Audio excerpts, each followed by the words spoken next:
Welcome to, if everybody else jumps in, then it may not be everybody, so let me know, everybody, if you can hear me clearly, or if not, if you can't hear me clearly, then I may need to make an adjustment.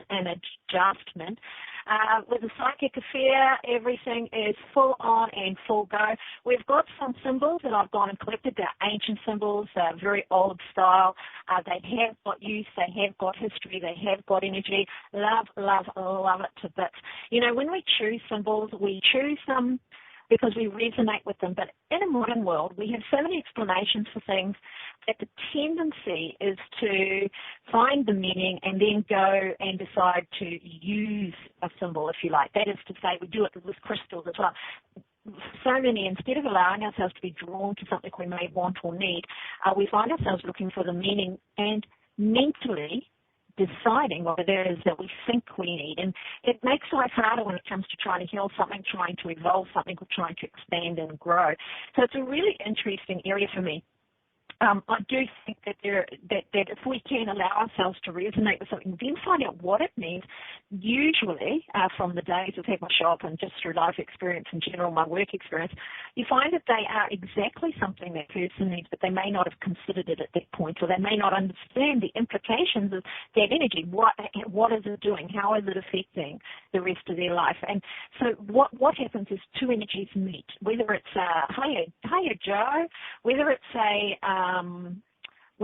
a card, you know, tarot deck, an oracle card, whether it's a crystal, whether it's a symbol, it doesn't really matter. Every single choice comes from something that is inside us, something we need, something we want, not usually something we're offering. So the other side, I think that's important to acknowledge is, you know, I do card draws for a lot of people, and they're not always like the prettiest sounding thing, but at the same time, we need to acknowledge that a symbol or a card or a crystal, whatever that might be, is not something to be defensive about. It's not something to say, you know, well, I've got that, or I do that, or I don't need that, or that doesn't sound like me. To me, that's immediately a signal that it's something you really do need in your life. Now, what it doesn't mean is that you've never had it, never use it, never need it, never actuate that, never offer that into the world. What it means is right now, or in a particular situation, you need that. You need to understand the full import of that too, rather than what are, to my mind, become common platitudes, common ongoing themes that people just apply to something. I think that we've lost depth, and it saddens me. I love rooting out the basis of things, and we talk about depth, we talk about integrity, we talk about authenticity, and yet we seem to only understand things on the surface. So we'll flow on with that and have a look at these. Now, these are a classic of whether you understand the symbolism or not, the energy that underlies something is still within it. It's still part of it, and it has a natural evolution. That means it gets used in a particular way. If that doesn't resonate with the way that you're trying to use it, or if it's incorrect, or if the energetic signature doesn't fit, if you like, or doesn't meld or integrate, then it's because the energy isn't right. And we'll say it. We'll say, oh, this doesn't feel right, or this just doesn't seem to be working for me, or whatever. Something getting uncomfortable doesn't mean it's not working. And so if you chop and change as soon as something gets uncomfortable, or if you hear what you don't want to hear, you'll find yourself in a position that you aren't really going forward. You'll start manipulating the learning, if you like. You'll start aligning things to a belief you already have. Now, that belief isn't about God necessarily, or angels, or spirituality, or humanity. It's usually very, very singular and applied to yourself. This is how you feel, or what you believe about who you are as a person. As an example on that, I do know a man, I use him a lot in these sort of shows because he's like the quintessential denial machine. Do I now? And Ramona says now I sound electronic, and now it sounded good, and now it's electronic again. Let's make up our mind. If it's coming and going, there's not a lot I can do about that, so I just have to carry on and see how we go. With all of that, as long as you can understand what I'm saying, there's not really a thing I can do about that. So if you can't understand me, though, say so, and I will ring back. I will hang up, and I will ring back. I'm fine now, and so maybe you've got a little delay, Joe, perhaps. Anyway, so onwards and upwards. We're looking at the caduceus here of Mercury, Mercury is also known as Hermes, by the way. Now, interesting confusion around symbols, and of course, this is the medical symbol we're looking at here, as you can see. My microphone isn't broken. Thank you. It's perfect. My microphone's perfect. Just make sure that's doing the thing. I will turn the camera off and then turn it back on. So give me a second and tell me if that makes a difference. With the camera off, give it 10 seconds. With the camera off, does that improve the sound quality or not? I'm not sure. It seems to be all fine on the other side. So can you quickly respond to that, whether the sound has improved? It sounds the same, so we'll click that back on again. And what I'll do is I'll just hang up and I will just call back in very, very quickly. Because sometimes you just get a bad line. It happens. Okay, good as gold, good as gold. I'll just check if I sound far away. Okay, I'm back. Is that better? I hope so. If it's not, there's not a thing I can do because everything else is working just brilliantly. So I hope that took care of the problem. I had to hang up. So the only way to check if it's the line is to hang up and call back. Thank you. Excellent. Okay, so we're looking at the caduceus of Mercury, also known as Hermes, and some of the issues come around who's the patriarch and the saint and the god of what. Now, we do know that some people in the modern time or that are revered or that are held as gods, I wonder if they were ever gods. Just because there's a dirty great big Greek statue made of somebody, I don't necessarily think that means everybody believes that person was a god in its day. Yet we seem to have gone through this whole thing that if you build a big statue of somebody, you do. You don't only have to go around the world to see massive statues built of revered people all around the world for different reasons, not just political, not just religious, for great discoveries, for good works to humanity. And so it makes sense to me that not all statues and references to somebody who's revered means that we believe that we're a god. So this is important because the caduceus is, of course, what we see as the symbol for medicine, right? It's a symbol for a lot of, not so much hospitals, although it is hospitals in America, which I will explain to you in a minute. It's something we recognize and see. That's the two snakes floating up, circling a rod or a staff with wings at the top. We're all very, very familiar with that. And so it's important to understand what goes on with the symbol. And that's a statue of Mercury as he's racing along with his symbol. Many medical organizations that use this symbol misunderstand, or they understand very clearly what it actually means and have gone with it anyway. I find it interesting and fascinating because from an understanding of symbology, it explains a whole lot about what we use and how we choose it, whether we understand it or not. And this is important.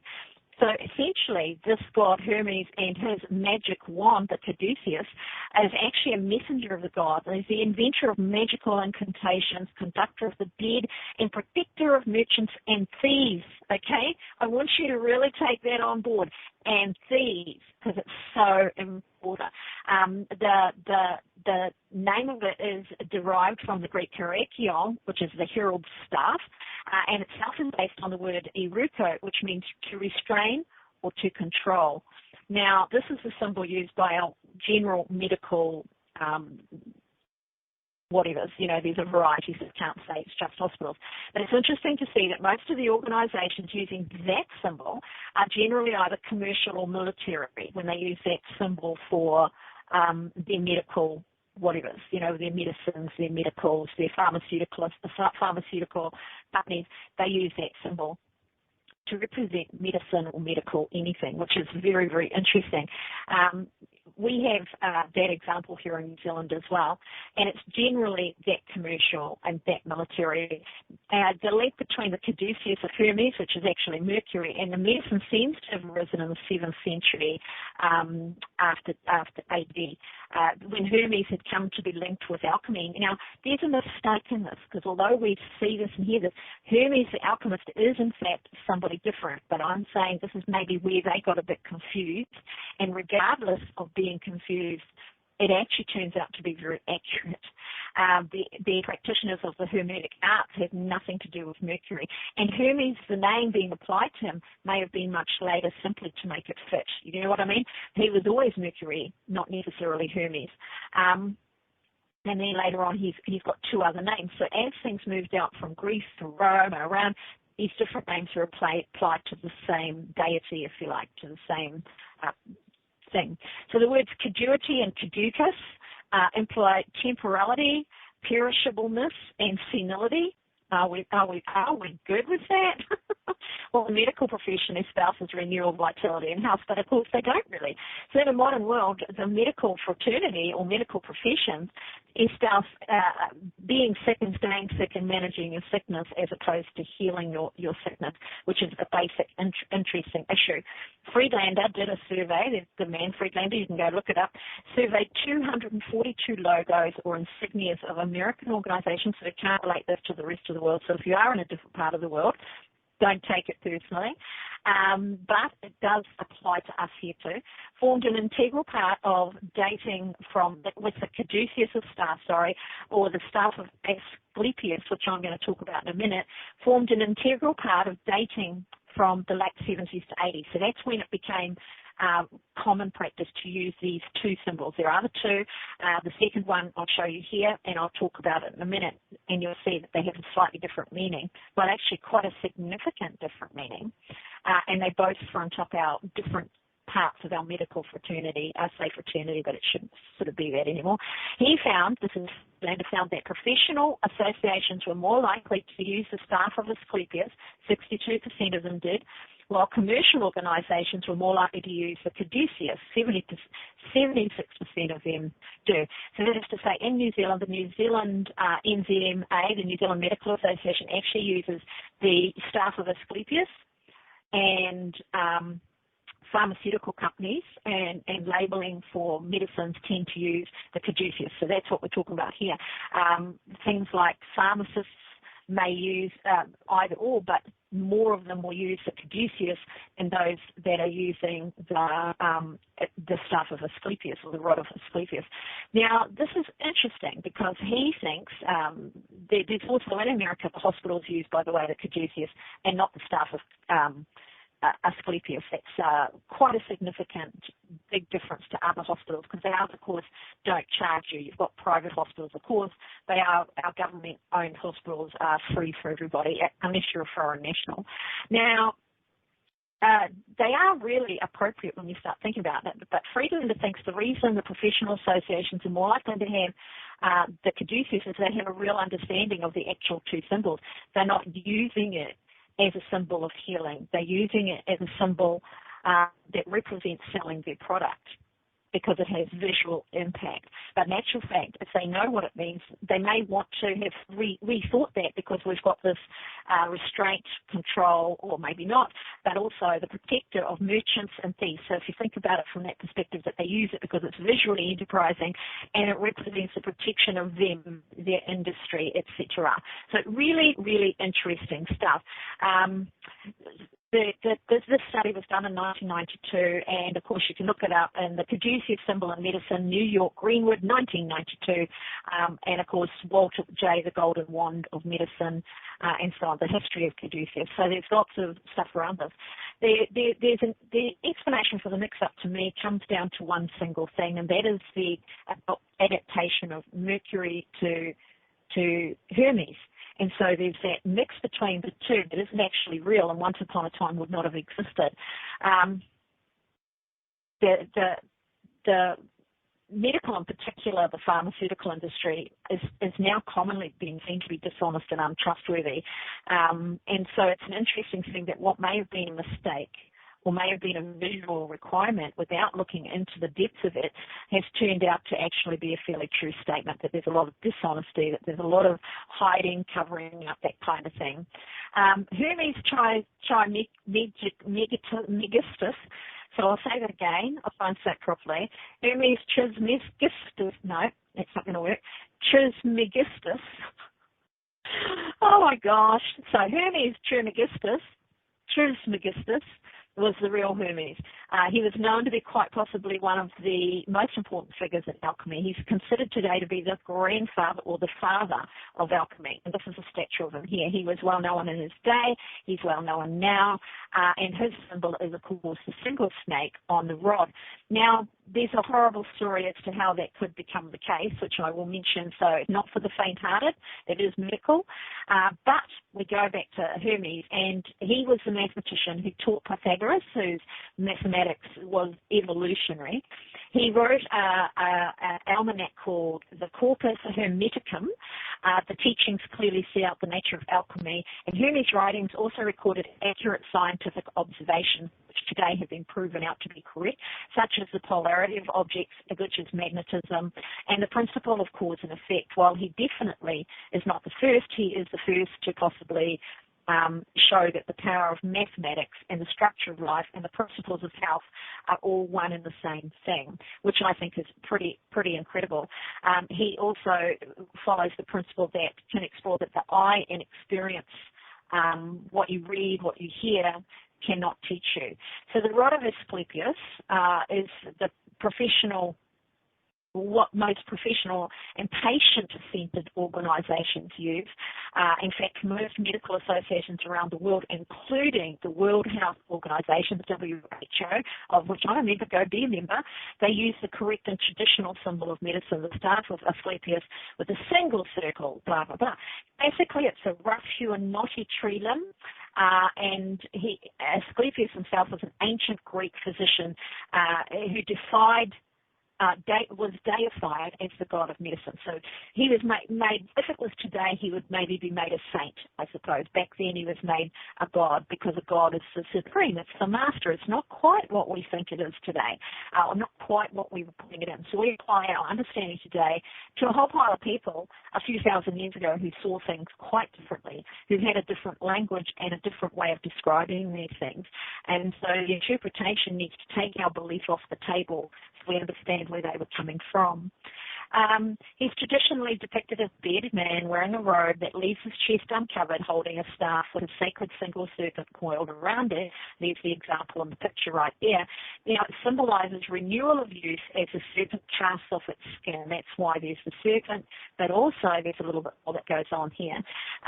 The single serpent staff also appears on a Sumerian vase in 2000 BC, which is nearly 300 and something years before, 2,300 and something years, or 2,100 years before Asclepius or Hermes was born, representing the healing god of Nigashita, the prototype of the Greek Asclepius. So we can go on and on, but anyway. However, there is a more practical origin as well, but this predates him, but it doesn't necessarily predate the disorder. So if you're ready to cringe, I'm going to tell you how it goes right now. What was actually happening was they would get these worms under the skin, parasitic worms, and they were really, really awful, and they did a lot of debilitating damage by burrowing into musculature and tissues and so on and so on. And it was a common problem, which probably came from water, because a lot of the worm disorders, the worm parasitic stuff that you see around the world today does come out of the water that's not so well flushed. That's even where basic hygiene says go and drink from flowing water, don't drink from still water. For those reasons, things grow in these ponds that you may not want in your body. So what they would do was they would get like a little splinter piece of wood, a splinter of wood, and they would burrow it into the head of where it is gross. They would burrow it into where the head of the worm was, and the worm would actually start winding itself around the twig, which is what you're looking at there. And once it had wound itself completely around it, they would be able to remove it and the person was cured. So we've got this interesting historical reference to the worm in the wood. So clearly a good doctor would be able to do that and would be able to do it well. So it represents a major, fully understandable healing, but it also goes back to this old vase. There's this picture on it way before, but he had to learn it somewhere, right? So there you go. So we'll move quickly away from the yucky stuff. He was a skilled physician who practiced in Greece around 1200 BC. So sorry, there's a vision of this, or a visionary representation of this, just over under 1,000 years, 800 years before he was born. He is described in Homer's Iliad, which is a massive, great book. Eventually, through myth and legend, he came to be worshipped as Asclepius, the Greek god of healing. I don't know, that's what I mean, whether they considered him to be God or whether the word God referenced him as a master. He was somebody to look up to. He was the greatest doctor of his day. Everybody should copy him or learn from him, that kind of thing. But interestingly enough, we go on and find that there are references to him in medically that we can't ignore as well. His children included Mediterrina, Hygeia, and Panacea, who were the symbols of medicine, hygiene, and healing. Literally, the three of them are all healing, respectively. Two of the sons of Asclepius appeared in Homer's Iliad as physicians in the Greek army. So they went on, because that's what you did. You learned your craft from your parent. You became as you were described to a master, and you would become their disciple or their pupil, and you would learn from them. The Mediterina is obviously the origin of the word medicine, medical, all of those things. Hygeia origin becomes hygiene, which is known to be the single biggest cause for the better health that we enjoy today. Where you bring hygiene into any population that has a lot of toxic stuff going on, you improve their health. And of course, panacea, which is a solution or a remedy for all difficulties and all diseases. Asclepius and his family have infiltrated the very language of the medical world.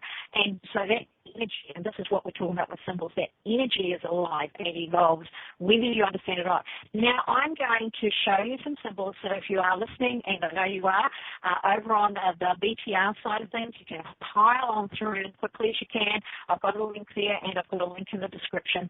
You can waltz on over the link in the chat, the link in the description, and have a look at these symbols if you'd like to have a go. If you'd like to call into the show, the call-in number is 631-353-4342. That's static. It's always the same. Every show has its own code. Today's show for me is 75184. And so we move on. And I want to let these sit for a while. I'm not going to tell you what they mean. I'm not going to tell you what they're called. If you do know, that's cool. If you don't know, no problem. But I want you to just look at these. Now, I've got 2 pages of these. So everybody take a look at the symbols and think about which one attracts you, and of course I'll go to the next page and then I'll come back to this one. So I want you to just type or write into the chat once you've made your selection, so not just yet, one symbol only. Once you've made your selection, then I can tell you what the symbol, I'll go through what all the symbols mean and tell you what the one you chose means, and so therefore you'll know what it means to you. Why did you choose that? What attracted you to that? It's not often, or not always, what you think. Whenever I get a visionary or have a visionary experience of a symbol or a picture of any sort, I'll try and hunt it down and look for a meaning of it if I don't understand it. And very often, I very often end up with knowing exactly why I chose it, exactly what it was for. So that's the first 6 symbols. I've got another 6 symbols. So once you've had a look at those, I'm going to shift it now so you can have a look at the second lot of symbols. Really interesting stuff. So we've got this next 6 symbols. You may recognize some. Don't type the name of them into the chat if you do recognize them or know what they mean. They are very interesting, very ancient, except for maybe one out of these 12 symbols is fairly historic in reference. They come from all over the world. And, well, maybe 2, actually. Another one might be a little bit more recent. The actual symbol isn't recent, but the way it's referred to and the way we look at it actually is or can be at the moment. So really, really interesting when we start thinking about symbols, healing, what does it mean? From a law of attraction perspective, we are drawn to things. They're not drawn to us necessarily. It may be another person is, but we're drawn to things. And we're drawn to them because they either visually represent something from within us that we want to express or we want to use or have or get something from, or there's an energetic signature or a combination of all of that. It's the same with music and sounds. We're attracted to things that resonate with us. Now, when we are looking at the aura, when I'm looking at the aura, when I'm looking at the chakras and I'm looking at the body, I'm very aware that the things that we resonate to or the things that we go towards can be one of two things. It can represent the way we feel. In other words, say I'm feeling really down and I really hate the world for a minute. I might go and listen to music that's really down, very depressing, very hate the world kind of music. Now, I know lots of people will put that down to heavy metal, but it isn't necessarily. That might be grunty, but it isn't necessarily down and negative.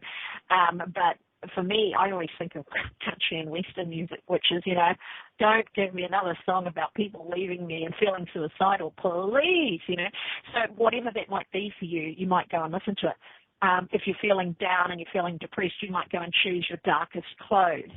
For example, you might go and listen to a talkback show that's negative. We have them on late night national radio. You can go and tune in if you like. Now, I have a friend who is negative and who does do that. He's just got negative everything, and every night without fail, around about 11 o'clock to midnight, he goes to a specific show, and it's fun where the host, he's always been very, he's not gruff, he's dismissive. So when a person rings in to talk to him about whatever his subject matter is for the day, 90% political, he will take that caller and he'll kind of try and rip them to shreds. And I often used to think, why would you even go there and listen to that? Now, my friend never rang it in, but it was all doom and gloom. It was all heavy weather, and I could just see I didn't like it. I didn't want it in my space, and he went looking for it. And so that's one way we can deal with our energy. We can go and reinforce it, even though it's bad. And we can do that with good energy too. When we're feeling up, when we're feeling great, we do tend to go and look for things that are great. Now, the other way you can deal with negative or troublesome energies, you can file along and you can do the opposite of that. You can go, I'm feeling really glum right now. I'm going to race out there and have a chat to some friends that I know are bright and bubbly and all up there, rather than go and do the other thing. Paul Holmes was the name of the host. He's no longer on our radio or our TV, but he was very well known at the time, and he was one of the worst to my mind, because we also had Merv, and Merv was very calm and very relaxed years ago, and when people rang up and gave their opinion and he told them and they talked about it, he was very middle of the road. He could say his thing without it being a negative show. So the whole type of person that rang into his show was very different to Paul Holmes and his show.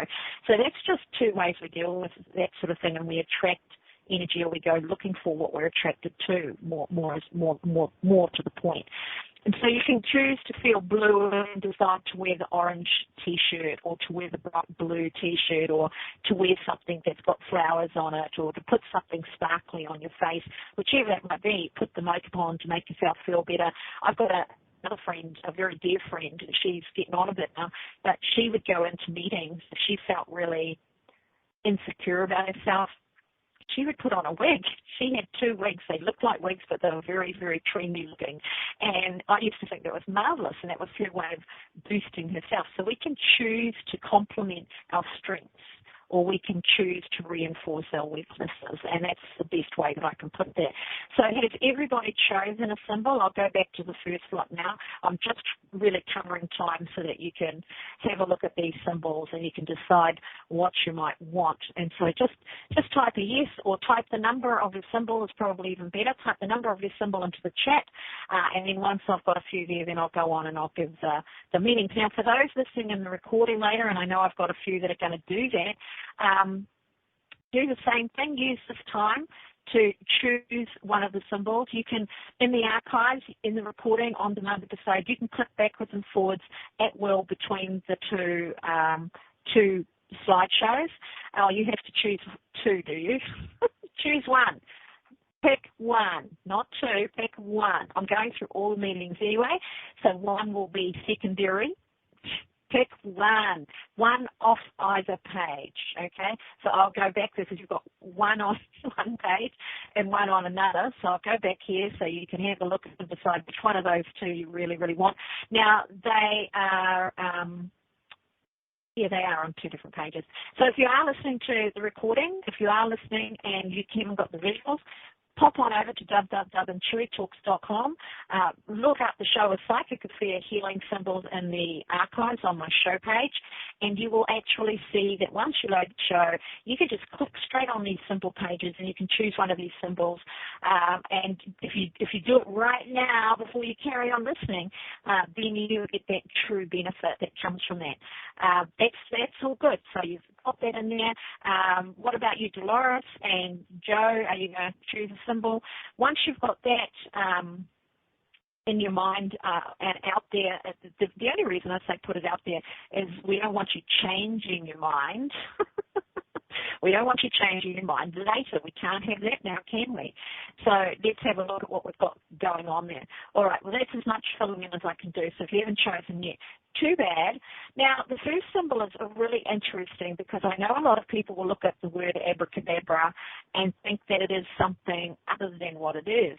It is actually a healing symbol, and it comes from a very, very long time ago. And as an alchemy symbol, these are all healing symbols, by the way, in one way or another. As an alchemical symbol, what happened to it in the end was actually a reflection of what its original intention was. In other words, even though a magician uses the word abracadabra to bring something out of nothing, or to allow something to come out of nothing, or to make something appear, or to be, and it's said forcefully, or it's said with intention, doesn't detract from it, from its original meaning. It actually is reinforced. So as an ancient symbol, it was used for, and really, this is like awesome, it was used for curing lethal illness. That is really serious illness. If somebody was incredibly sick and they thought they were going to die, they'd pull out the abracadabra. They would use it to augment healing as well. And it was written in the form of an inverted triangle, as I've shown you here. And it would be worn as an amulet, and it would actually end up being in the shape of a sort of a cone. The idea is that the illness is supposed to flow down and out into the abracadabra and appear outside of the body rather than being inside the body, and therefore the person is cured. It was still used all the way up until the 18th century. By then, doctors had formed their own thing. They were deciding what is good and what is not. They were deciding that everything they did was right. Like religion, I suppose, and everything everybody else did was wrong. Now, what I believe is that humans are not stupid. Now, this is important. I really believe this. And so they wouldn't use something that didn't have some merit. Now, even if that merit was placebo merit, there's merit in a modern world. We know that placebos often figure out and work 50% out of 100 times. And then the medication that they're tested against doesn't do any better. So from that perspective, it can't be denied the role of person's belief in what they're doing or their optimism for a favorable outcome in what they're doing counts. And if you don't allow for that person's input, if you take control of it, please note Caduceus, if you take control of it and you restrict them, you don't listen to them, you don't pay attention to their needs or what it is that they're saying, you decide what it is, then of course you've taken them out of the healing process, and for a lot of people that's detrimental. So the word has many, the abracadabra word has many conflicting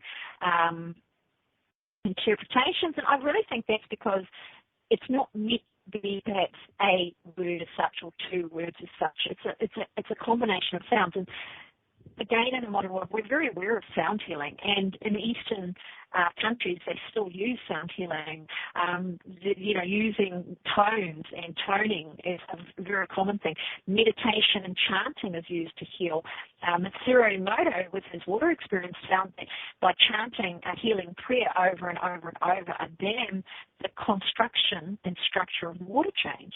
This isn't a maybe. It is a proven. There are whole growing areas now where they grow tomatoes with this purified water and find that they grow so much faster and so much healthier and so much bigger and better than the same environment with regular water.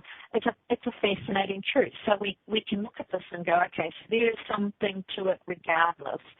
You don't have to believe that this is some super magical cure, but you do need to have an optimistic outlook when you use it, or an optimism towards some kind of solution. When people lose that faith, that optimism, and their ability to heal themselves, they're pretty much done. Things are only going to get worse from there. So there you go. as a sound healing, it's broken down into its components. It was always used this way. So you're going from abracadabra to abracadabra to abracadabra. And when it's broken down, the ab actually is father, by the way. Ra is sun or light. And there are a number of connotations, so it can be mixed up and played around with. But at the end of it all, you have something that must be spoken, and it must be said forcefully and with conviction. And so I think and it's expelled from the body.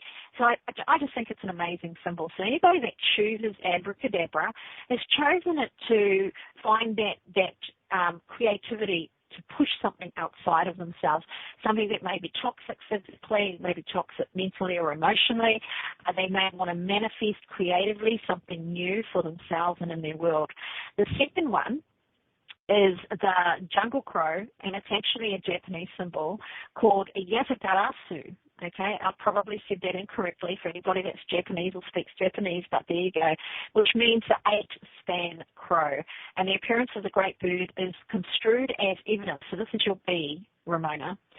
It's construed as evidence of the will of heaven or divine intervention in human affairs. And so I see that this crow comes up at any time that we're praying. A person who's praying for something using witchcraft is trying to compel, push their desires out into the world to bring something back to them. They want divinity within what they do. Everything's going to be for the highest good. I know if I put the right thing out there, I will get the right thing back. So it's employing that energy and it's pushing it into the world. Divine intervention is really simple. It's about divine timing. Things happen at the right time. It's about, if I walk down this road, I just trust something good is going to come from that, even though I can't see what it is. So there's this huge push towards divinity, and that means that within your own energy right at the moment, you'll be perhaps giving over what you think of as human desires to something that's deeper and carries more resonance within you. And so that's moving that out into the world. I think it's a lovely thing, by the way. The C, this is on the cover of my Learn Tarot book for a very good reason. It's the alchemy symbol. It is the symbol of alchemy itself, and it's bringing many good spirit elements together to become cohesive. And so when you think about the tarot deck, and that's why I put it on the cover of the book, but it's a good explanation for this. If anybody chose C, then it becomes what you're looking for. That's all of these different elements. So if you shuffle the cards, you got 70-odd cards, 78 cards. Then when you draw out different cards, you put them together and you create a sentence. Now you can do that with language. You create a paragraph. You create a cohesive whole. If it's not cohesive, something went wrong. And so with this symbol, if you've chosen it, it means that there are a lot of disparate elements to your life that you may want to bring together, or you may feel that your life's very haphazard, it has no plan, it has no rule, or you've got a compartmentalized aspects of your life and who you are, and your personality may be fragmented. So we're looking at that fragmenting, and that's that desire to bring it all together so that it creates a cohesive whole. So it's a person looking for a holistic anything, looking to be whole and to take whole, if you like, into the world, into the planet, into the community. Number D. I was going to say number D. Now, D is for you, Christy, who. Anybody that's listening can pop on over to www.IntuiTalks.com. You can hit the show, which will pumped up to your left, you'll see it. You can hit it, come in live and have a look at these symbols and choose a symbol. You can call into the show using only 631-353-4342 and enter the 75184. Now, this is a fairly modern symbol. It was brought through by a lady who did angelic work, a lot of angelic work. This is D. For Christy, and it's acceptance. Now, this is one of the Zebu symbols, and they are supposed to be aligned to the angels. Now, they are particularly beautiful. She only ever brought through 5. That was it, and then once she got those, she had her lot. Now, this is either wanting to be accepted, good on you, Joe, either wanting to be accepted or to be more accepting. It's a combination, and it's really important because when I'm in spiritual shows, I'll hear somebody talking about wanting to be accepted, and then you'll hear others go, oh, you don't need to be accepted, you're just blah, blah, blah, you're just wanting to fit in. Actually, fitting in, people-pleasing, is not the same as being accepted. So when a person's drawn to a need to be accepted for who they are, usually it means they need to accept themselves for who they are.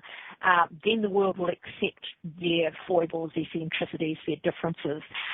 So it's a really powerful symbol for that. Now, to use a symbol, all you do is you can draw it. You can use your hand. You can actually look at the screen right now, and you can start at the beginning. Most of us do that from the left, but it's entirely up to you. This symbol is definitely best drawn from the left, where you've got the angle coming down to the corner, and you can go around and follow it, okay? And then you're there. Now, you feel that there's an energy. There's an energy that flows with that, which is a really important aspect of creation. I always use my hands to draw symbols, or once I know them incredibly well, they come into my mind's eye like kaboom, right in front of that. Thanks, Dolores. Now we go to the bed in, and it's about a live attitude as well, and it's adding weight to envisioning outcomes. So that is to say, if you want to change a bad habit, this is accepting. You've got to accept first that you've got the bad habit, and then you use a symbol while you envision that being different, or how you would prefer it to be, what you would like for it to be different, or something in a completely new way. Then we move on to E. Now, E is Chibur. Now, this is very ancient, very Hebrew. It's not the best picture because it had to be drawn.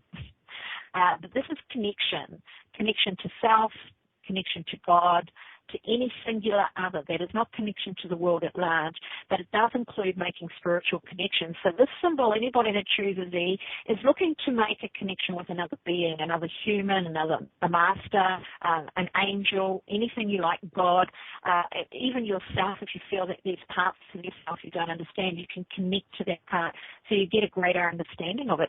So it's an awesome and very beautiful thing to be involved with, or to have a look at. The people that select this quite often will feel a bit isolated, or feel that even though I try for this, I don't get the intimacy, I don't get that deep feeling of, yes, we're bonded, we are connected. The next symbol is F. Now, F is another alchemical symbol, very old. Now, there are a lot of variations of this symbol. This is a pretty common one, but I think originally it was more minimalist, to be honest. This is the transmutation circle. Now, this is where alchemy has nothing wrong with it, but sometimes the people try to manipulate something to suit themselves. So I will put it out there right at the bat that this is a symbol that quite often those that are either Satanist practices or thinking that they are some kind of super beings will use to try and bring the dead to life. Or you take the dead and then you breathe life into them, but it's the soul of another person, that kind of stuff. I'm not a fan of it, don't agree with it, don't think about it. I think it's just bollocks, to be honest. I don't believe that it's possible. And who living wants to inhabit the body of a dead person, really? Because you have to be living for one of the parts of the equation have to be living for it to work. So I can't quite imagine myself sitting there and thinking, I'm a female human, I'm 57, I'm having a pretty good life, I love fishing. Oh, put my soul into that bird. It's like, it doesn't make sense to me. But the original meaning of the transmutation circle is rebirth, radical change. And that's of self. It can be of others or a situation, but you're related to that. So if you change a situation radically, if you use a symbol to completely change a situation, you want that into yourself and push it out, which you can do. You can go, I take that in and I push that out. You can visualize it, you can draw it, you can do whatever you like with it, you can use it in spells. You don't have control of it after that. What you've done is you put something new out there, and things can appear to go wrong. They can appear to go into a completely different direction because it's not what you intended. So it's that magician energy from the tarot as well, where you're never too sure of the outcome when you use something like this.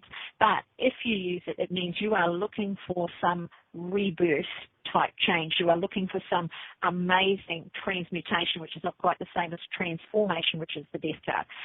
So when you've got something like that, it's saying, I don't recognize myself, or I don't recognize that situation or that person after this has happened.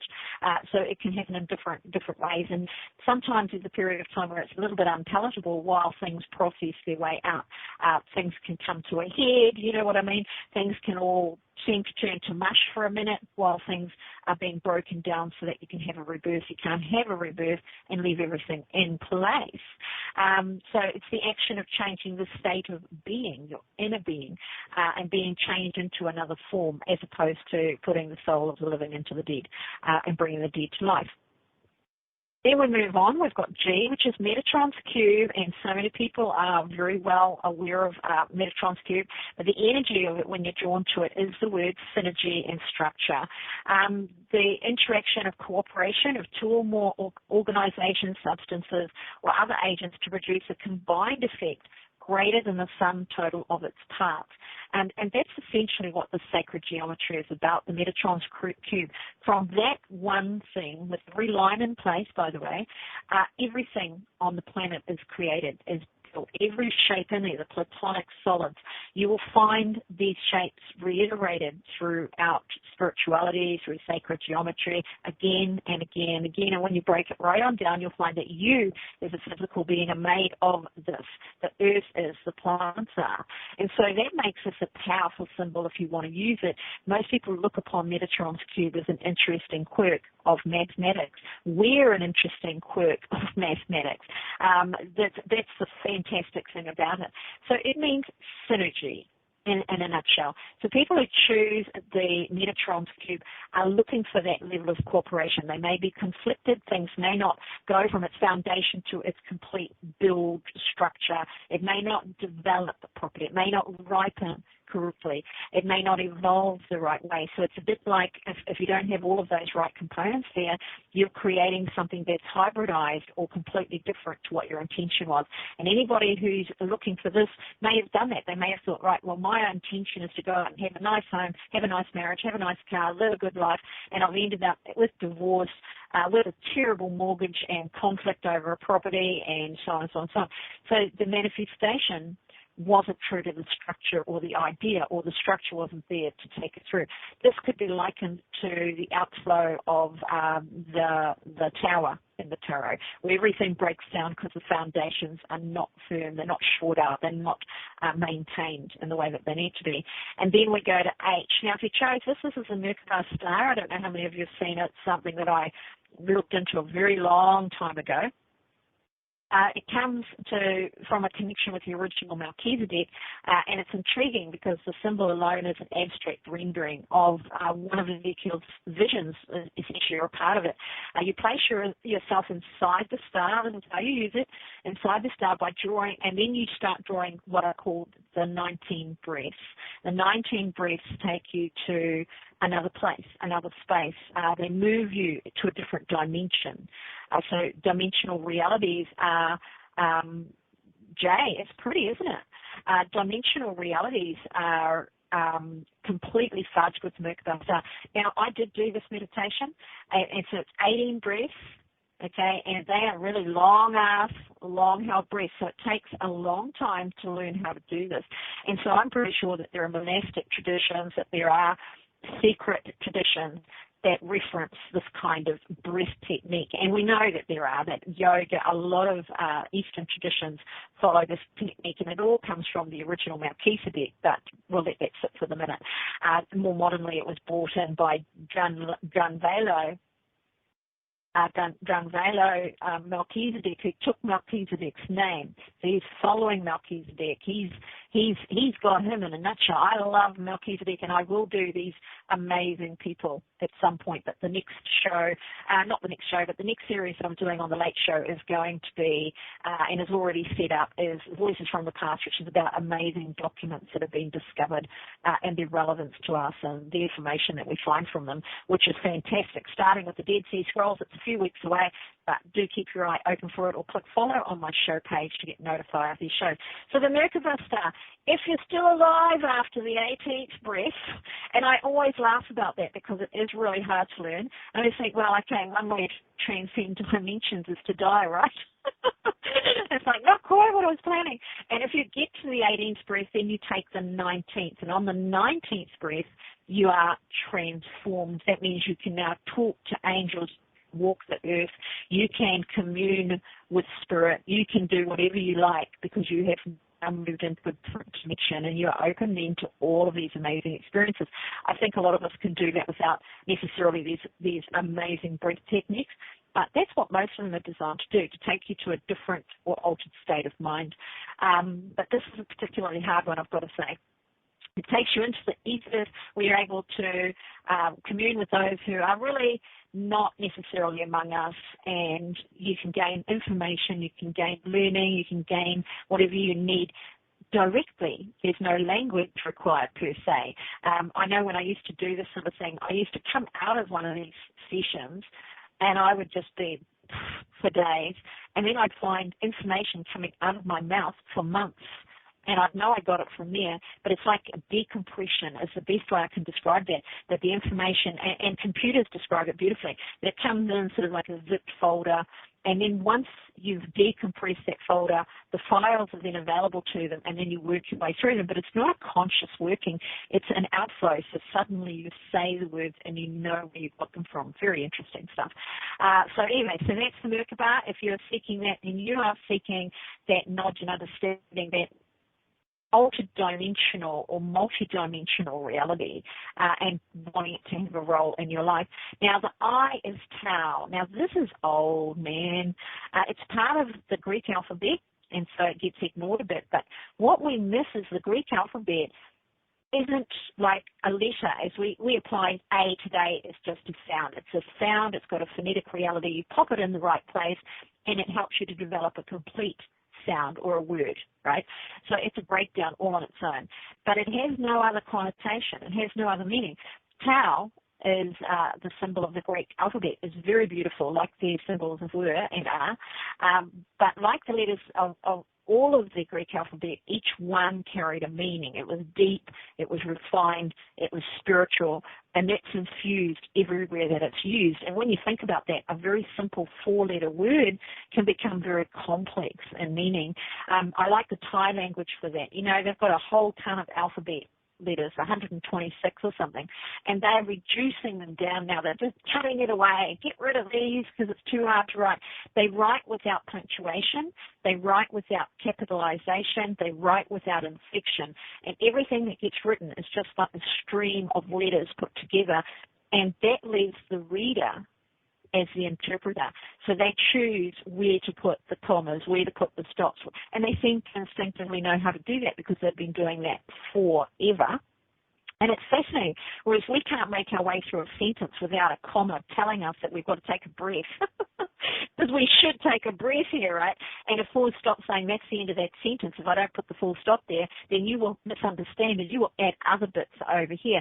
So it's kind of an amazing thing to look at how energetically we are infusing our stuff.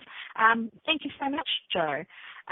So with the Tau, it actually represents, are you ready? The horizon and leading up to the horizon. So it's as far as the eye can see, and there's your horizon. There's your T, by the way, and that's also the Tau of the Greek alphabet.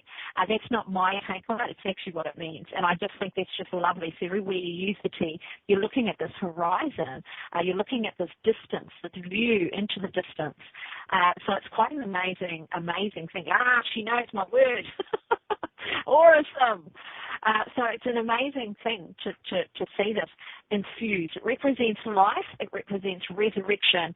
The Kabbalists have a definition of it, which of course makes sense because they've got the Hebrew spin on it, that the symbol refers to the mystical number 3 and signifies intuition, magic, and creativity. Now, the expansion is associated with the Mithra god or Mithraic god. I did that with Keepers of Delight. If you haven't seen it, go and watch it on demand. It's all there. You can watch or listen. The pictures are awesome. Now, Mithraicism was an amazing tradition, an amazing gathering, if you like, of souls looking for this expansion and creativity. So this symbol is also, the T is the Tau, is associated with the god of light, because that's what Mithra was, the god of light. The Tau image has been found in primitive glyphs and believed to actually be representative of that horizon, as I said, where the sky and the earth meet, right? The sky and the earth meet. There's this place where it all meets visually, okay? So the symbol is considered to be the sign of the union between the sky and the earth. And the objective to the subjective. So if you've chosen the symbol, if you're looking for the symbol, if you want it in your life, then it's representing the idea of the objective and the subjective. That is, a subjective is an opinion or an idea that another people can have, and the objective is the view of something from a distance. There's a word called heterotopia. You use it with art. And heterotopia, I just love this stuff, because 90 seconds. Heterotopia becomes, they can go away, can't they? So I'll just do that because I don't need to hear that anymore. End of that episode, and that's where we grabbed our Gigi from. You know, Gigi, it's probably a good idea. Thank you for using Blog Talk Radio. Oh, goodbye. It's probably, that's not us, we're still on. Gigi came from there. It's probably time to follow my show. It's the same time every week, Gigi. Then you can come straight here instead of there to here. So when we're looking at the objective and the subjective and you're pulling that into your life, the word heterotopia is about, this is fascinating to me. This I really, really like. Heterotopia is about, we know we're being observed, okay? So we're observing the observer. That's us. We know we're being watched. So just imagine you're looking in a mirror. Oh, look at me. I'm watching you type, and I know you're looking at me. So I am the observer being observed. Are we confused yet? Then it goes, the next step of heterotopia is that we want the observer to see us how we see ourselves. So that becomes subjective. So the objective is you can see exactly what I look like. The subjective is my view to you because I'm seeing what you're typing, but can't see exactly what you look like right now. What is your representation? So every time a person types in a chat, the reason it's so popular is a person can present themselves in a way that they know that another person can't visually dispute. Does that make sense? Yeah, a little bit like that, except the daughter knows she's being watched. That's the bit that counts. So we know we're being watched, and so that can change our behavior, all right? It's complex, but it's fun. So I'll talk about that another day. Yes, she does.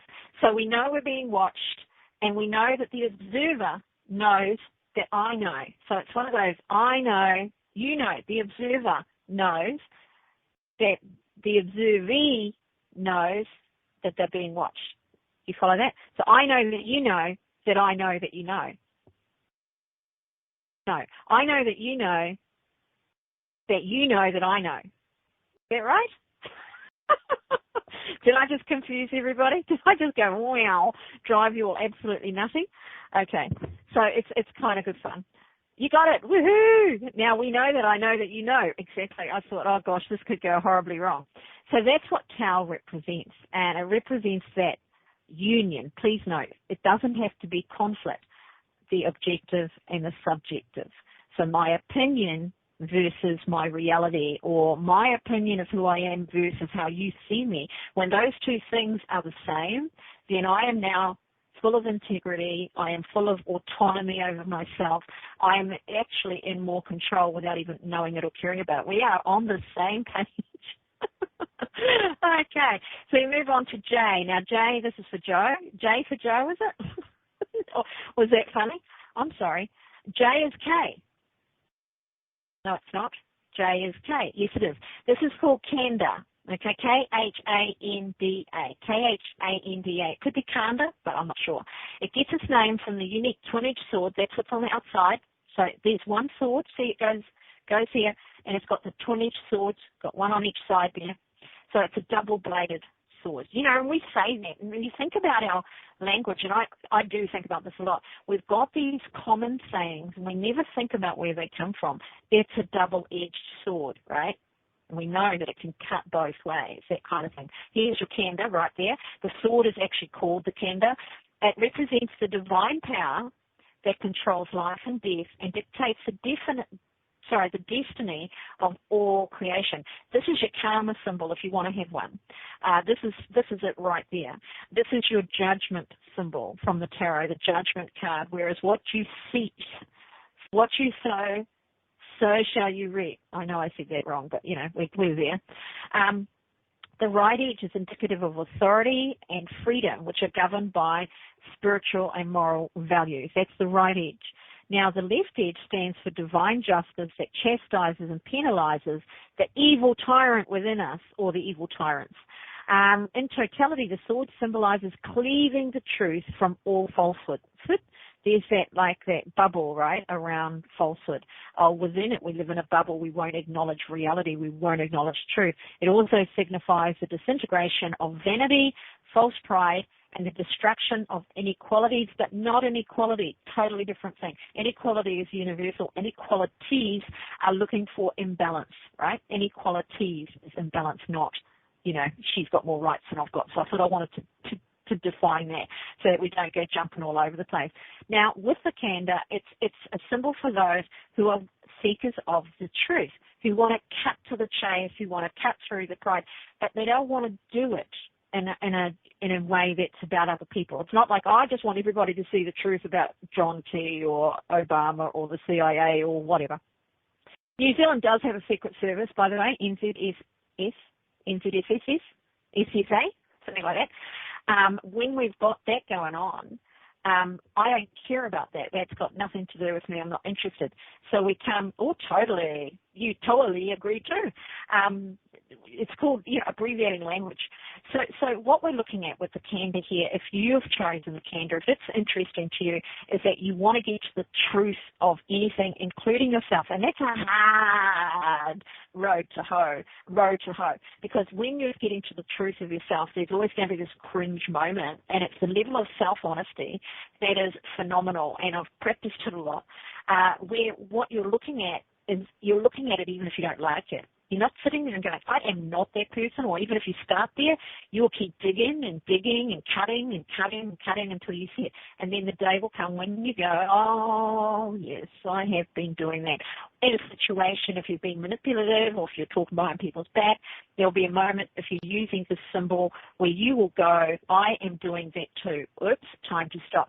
It's not that we never do these things. The people that don't do them and don't make it a practice recognize that they're doing it, recognize that their values suggest they don't like it, and they want to reflect their values. So they will cut that out of their life. They will cut those people out of their life that continue to do that. They will distance themselves. But it's an amazingly hard act, this one. When you're using candor, it's one of those, I've got to go through a little pain, So when you want to get to the truth of something, it's like the woman who's got to know if who the husband slept with. She found out that her partner's had an affair, and she cannot leave it alone. Men don't care necessarily, although they will to start with. They quickly forget about it, but it's competition for them. Women, we've got to know who was it, where was it, what knickers was, and they ask the guy all of these questions, and every one of them is cutting and hurting. And while this is criticized by many, you should just walk away. And I sort of think, probably healthily you should, like peeling a stinky onion. Exactly. It's going to make you cry. It's going to hurt and sting. But with the women doing this, I know that they are looking for, it's harder for them to make an ending. And so by bringing that pain, by bringing that cutting down, they're looking for that hurt to give them the strength to walk away. So it's an interesting thing. So that's still using the candor, by the way. That's still exploring and operating from that moment. So now we move to K, and it's another K word, the Kartika, which is interesting on a number of levels. Don't you think that this symbol looks like, and it's actually represented everywhere, it's very strong, very old, very used. Don't you think it looks like Aladdin's lamp? Come on, people. Don't you think? And when you look at the meaning of it, interestingly enough, the meaning of it represents that, what we see as a genie's lamp, that same kind of thing. Now, they could make a lamp look like a teapot. They could make it look like anything, but they don't. They make it look like this every time. So the Kartika is crowned with a Vajra. That's a club with a spherical head, bang, bang, which means thunderbolt. So that's the bit at the top, right at the top. It's not the best drawing, but I didn't want to use a statue or a coloured thing when everything else is black and white. Tried to make them fairly uniform, because otherwise you could be attracted to the colour, not the symbol. That's pretty much why they are the way they are. So it means thunderbolt, or it means diamond, which is cut, strong. The strongest cutting implement we've got on the planet pretty much is a diamond. Rub it. So the idea is it demolishes ignorance, this part at the top, just the part at the top, not the whole symbol, and ushers in enlightenment. So we've got another symbol that suggests enlightenment. Now, enlightenment isn't necessarily cutting through to a truth. Enlightenment is understanding. Okay, so you've got truth is knowledge. Enlightenment is understanding. So you can learn a truth, but do you understand it? So again, we'll go back to the woman whose husband had an affair, and now she'll want to keep, and she'll come to me every time I'm with her, and she will go, why? Why did he do that? And then when I say, well, that's a bad question, she'll say, why doesn't he love me enough? Did he ever love me? And I'll get this massive amount of questioning around the word why as she tries to become understanding, not to compassion or to give them an excuse, but she wants to understand. Women want to understand why. So this is this enlightenment. Once you understand why, oh, he doesn't love me enough, he doesn't care for me enough, he likes other women, he's dishonest, whatever those whys are, you now have enlightenment. The hook incorporated in the design traditionally represents the hook of compassion from Tibetan Buddhist imagery, and it's Indian imagery a lot next to us. You see it on a lot of statues, you see it on a lot of pictures, you see it carved into a lot of rocks. It pulls, I love this by the way, it pulls the soul out of the endless cycle of transmigration. Oh. When you look at a genie coming out of a bottle, what does that look like? He's always smoky and wasply. He's got some kind of humanity within him. You know, he's got a sense of humor, or not more modernly. There's always that. But for the most part, we are really looking at something that's very ethereal. Comes out, floats around, and it's all powerful, right? It can do anything except choose its own destiny. Think about that for a second. Thank you, Joe. I love that. Thank you. So when you think of a genie and you think it can grant all wishes, the soul coming out, you think of the human package, the lamp, and you've got this thing inside that can do anything except choose its own fate. That fate relies on the external person, the person rubbing the lantern. What do they want? And only that can set them free. And so the soul gets into all these little tricks, doesn't it? The genie, that is the soul, starts creating all these little tricks to try and get the person on the outside to set him or her free. Quite a fascinating sort of a thing when you think about it. Now, when you've got that imagery, the soul being saved from endless transmigration, the crescent-shaped thing at the bottom is a knife, which slashes apart the ego. They're not very gentle, these Tibetans. Slashes apart the ego, cuts through so that the ego opens up, and then you can recognize the light. You can see the clarity and insight symbolized by the Vajra, which of course is way above your head. It's spirit. It's all of that stuff. It's not the spirit that resides within you any longer. So we want to bring that soul out and share it with the world. It's all common themes for spirituality, modern spirituality and religion. We want to live our soul energy. We want to be that energy. We want to put that out on the world, and then the world invades and makes us pay for power and makes us go buy our food and gives us petrol, so we're all polluting the planet but screaming for a clean planet at the same time. It gives us all these conflicts that we need to find a way to deal with. And so, unfortunately, most people find a way to deal with it by slamming everybody else and everything that they're doing rather than looking for solutions. Because as long as we're looking for those solutions, we're expressing our soul energy. We're expressing that evolution. If we can't use fuel and keep the world safe, then we look at what can we do? And then we work towards it. That is soul expression. It's not expecting it to happen yesterday. It's not expecting it to happen tomorrow. We need the people with the skills, the technology, the understanding, the money, all of those things to make that happen for us. So we put our weight behind them. We go and join, because I'm an Elon Musk fan. I'm a member over there and I make donations over there because I like what they're trying to do. And that's rather than go and battle with Monsanto over there, who I know I won't buy their products. So I won't have yours, I will add to yours. Not just I'm physically supporting you or emotionally supporting you and emotionally, physically denying you. I'm physically not offering you anything emotionally. I'm physically offering you something to help hurry that along. And if a few million people gave them $10 to help hurry that along, we would be fine and in no time at all. So that speeds up our timing. So that's the expression of the soul, if you like. Now, there's a health element in this, because the Vajra Yogini, who is the goddess of the Vajra, chakra above your head, the energy above your head, she is the goddess, are you ready, of trauma. So anybody seeking this symbol is looking for that little bit of magic to cut through ignorance, to help create a healing, if you like, from trauma, from distress, peace of mind, all of those things. The iconography is with the karateka is the goddess. Sorry, you'll see what do you call them? Statues of her holding the karateka in one hand and the kapala or the skull cap in the other. So she uses both to heal, because you need to abolish ignorance and have enlightenment. Just as an example, if you're incredibly fat and you're incredibly unhealthy, the only way to heal that is to acknowledge that, one, I'm incredibly fat because of what I'm doing, and I can be healthy by changing that. That's what we're talking about. Enlightenment is understanding. I understand that I'm this way because of what I'm doing. If you've got breathing issues and you smoke cigarettes, to continue to smoke cigarettes is to deny that that's causing the problem. Do you follow that? Make sense? Anyway, that makes the symbol particularly good for those that are in denial or unable to put trauma behind them, and allowing that trauma and that denial or that persistent memory, that victimization even, to alter the way they perceive the world right now. In other words, a person may give advice to somebody, and I've seen this, somebody else can give advice to somebody in front of me, and I've seen this a lot of times, where the other person, you can see them sort of thinking, who the hell are you to tell me what to do?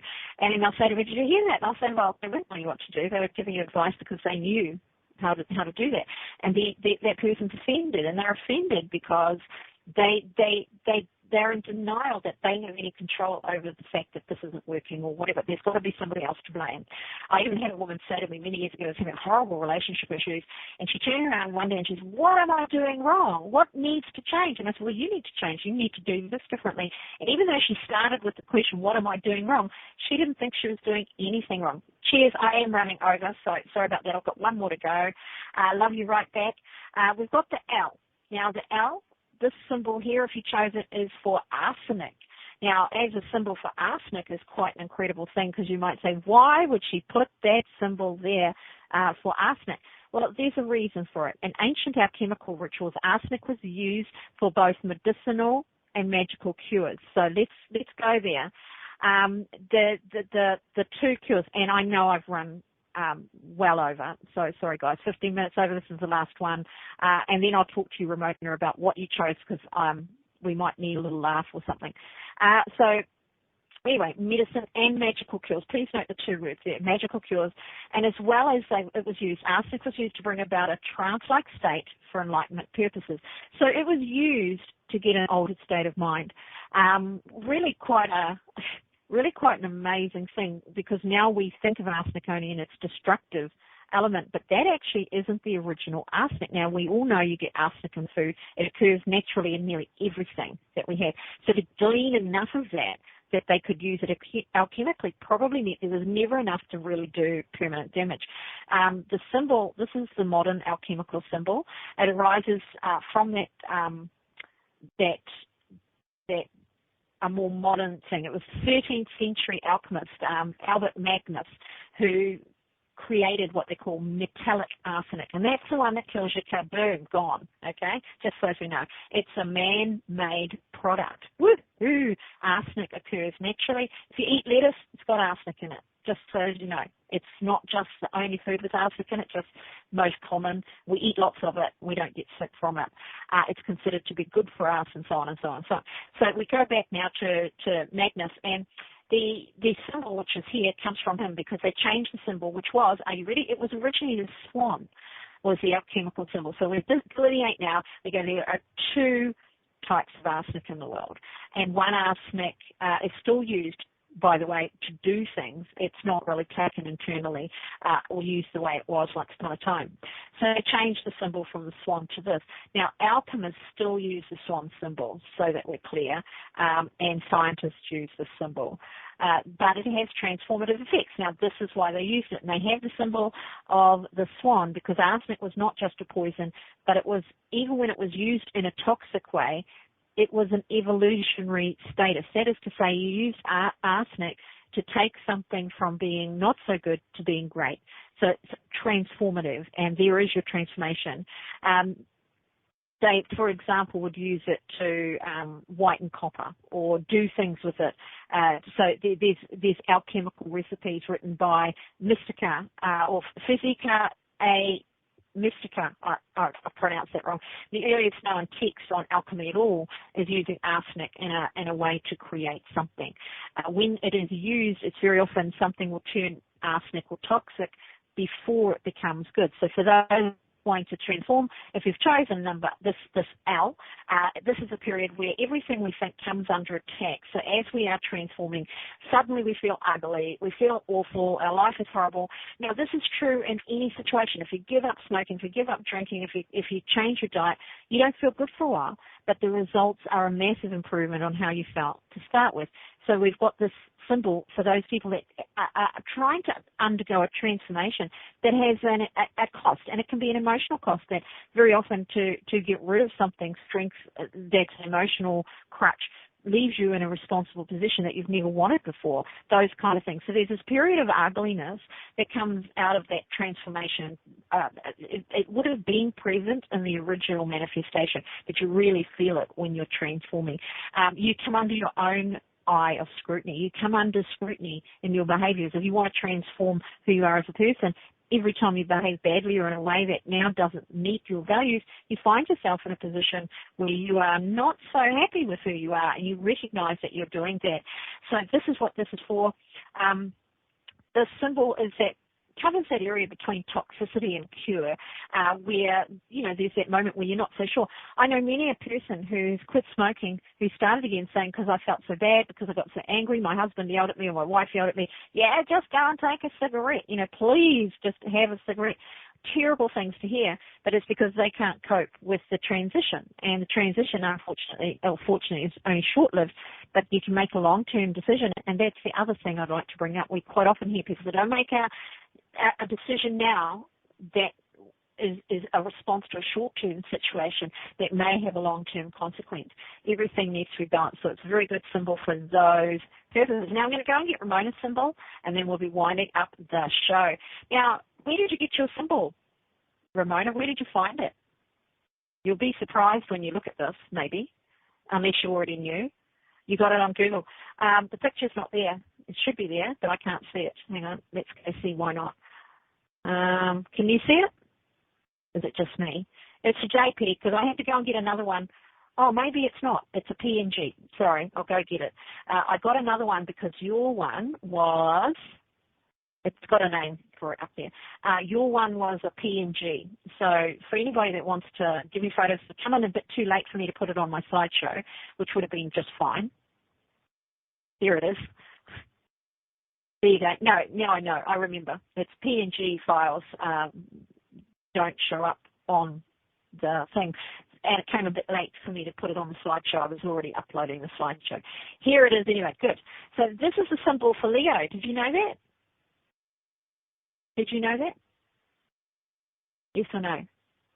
There you go. And that's why I thought we'd have a wee laugh. It's actually the symbol for the sun sign, zodiac, Leo.